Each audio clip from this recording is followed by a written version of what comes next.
बाल ग्वाल रोजाना अपने गायों को जंगल में नदी किनारे चराने के लिए ले जाता था। जंगल में वो नित्य प्रतिदिन एक संत के योगी क्रियाकलाप करते हुए देखता था।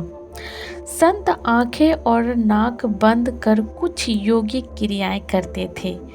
एक दिन उससे रहा नहीं गया। उत्सुकतावश उसने संत से योगी क्रियाओं के बारे में पूछ लिया। बाल ग्वाल के सवाल पर संत ने जवाब दिया कि वो इस प्रकार से भगवान से साक्षात दर्शन करना चाहते हैं। संत के जाने के बाद ग्वाल भी योगिक क्रियाओं को दोहराने लगा और इस बात का संकल्प ले लिया कि आज वो भगवान के दर्शन साक्षात करके ही रहेगा। ग्वाले ने अपने दोनों आंखें बंद कर ली और नाक को जोर से दबा लिया। श्वास प्रभाव बंद होने के कारण उसकी जान निकलने की नौबत आ गई थी।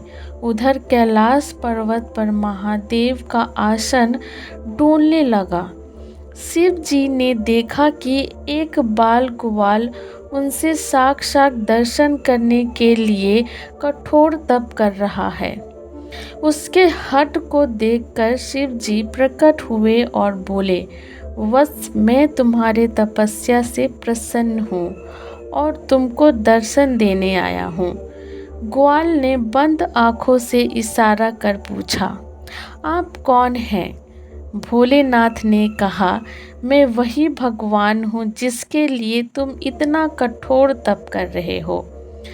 ग्वाल ने आंखें खोले और सबसे पहले एक रस्सी लेकर आया।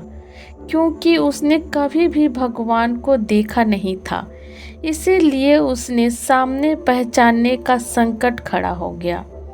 उसने भगवान को पेड़ से साथ रस्सी से बांध दिया और साधु को बुलाने के लिए भाग कर गया। संत तुरंत उसकी बातों को यकीन करते हुए दौड़े हुए आए, लेकिन संत को कहीं पर भी भगवान नजर नहीं आए। संत ने बोला, ग्वाल से, कहाँ है? मुझे तो नहीं दिख रहे हैं भगवान।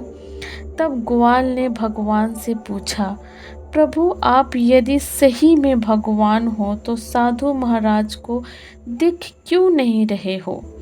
तब भगवान ने कहा, जो भक्त छल कपट रहित सच्चे मन से मुझे याद करता है, मैं उसको दर्शन देने के लिए दौड़ा चला आता हूँ।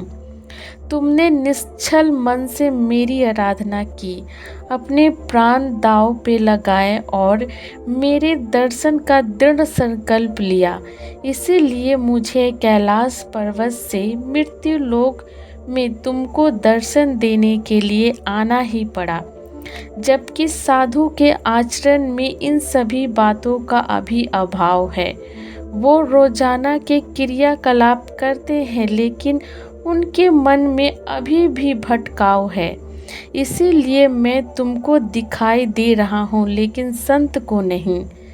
मन की निर्मलता ही ईश्वर तक पहुँचाने का मार्ग है।